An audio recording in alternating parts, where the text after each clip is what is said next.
মৰা কটা হত্যা লুণ্ঠন পৰস্তি সকলোকে আদি কৰি ইমানবিলাক ভাল ভাল শিক্ষা এই হৈছে মোৰ বিশেষত্ব।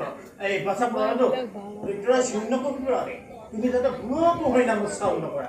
গুৰুদেৱ হৰি স্বয়ং কৃপাময় গুৰুজনক জানো তেওঁৰে ভক্ত।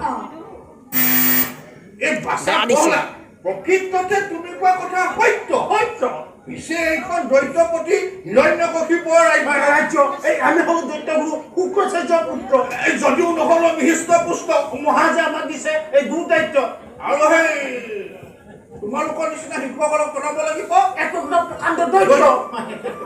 গতিকে চাচা পলাদৌ ইয়াত কথা বতৰাবিলাক ওলোটা এই যেনে ধৰা তোমাৰ পূবৰ বেলি পশ্চিমে উদয় হয় নদ নদী উভতি বয় বতাহে কণী পাৰে ঘৰত গৈ গাখীৰ দিয়ে এই গাখীৰ দিয়া বলদক আকৌ লাও মোৱা বুলি কয়। লাও মোৱা বোলে এই এনেকুৱাবিলাক কথাকে সকলোৱে মানি চলে।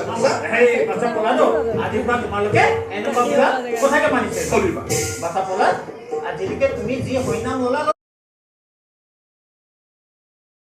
অমৰ কথা এটা মন কৰিছানে? এই কি কথা এদিন দুদিনকে দিন পাৰ হৈ মাহ পাৰ হ'ল এমাহ তোমাকে মাহ পাৰ হৈ তোমাৰ বছৰ পাৰ হ'ল এই পলাদ হ'লে কোনো পৰিৱৰ্তন নহয়। পৰিৱৰ্তন নহ'ল মানে পলাদ সেই ৰাজ্যৰ পৰা আশ্ৰমত আহোঁতে যেনেকুৱা ধৰণৰ এই এতিয়া ইয়াতো একে ধৰণে আশ্ৰমত আহি ফল মূল খাইছে কিন্তু পলাদৰ কোনো চেহেৰা পৰিৱৰ্তন নহ'ল নহয়।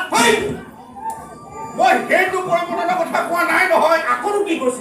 মই কৈছো যে আমি দুইজনে পলাদক যিমানে কৈছো হৰিনাম এৰক সি সিমানে কৈছে হৰিনাম ধৰক।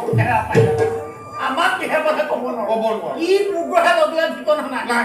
এতিয়া সেই পলাদৰ খঙত দৈত্যৰাজে তোমাৰ মোৰ ঘৰত পুতক তুলিলে হৈছে। সেই বুলিনো আকৌ মহাৰাজক ইমান সোনকালে পলাদক পোহাব নোৱাৰে বুলি কওঁ কেনেকৈ? কেতিয়াবা আকৌ মহাৰাজে কি কৰে সেইটো এটা কথা। এই মুখতে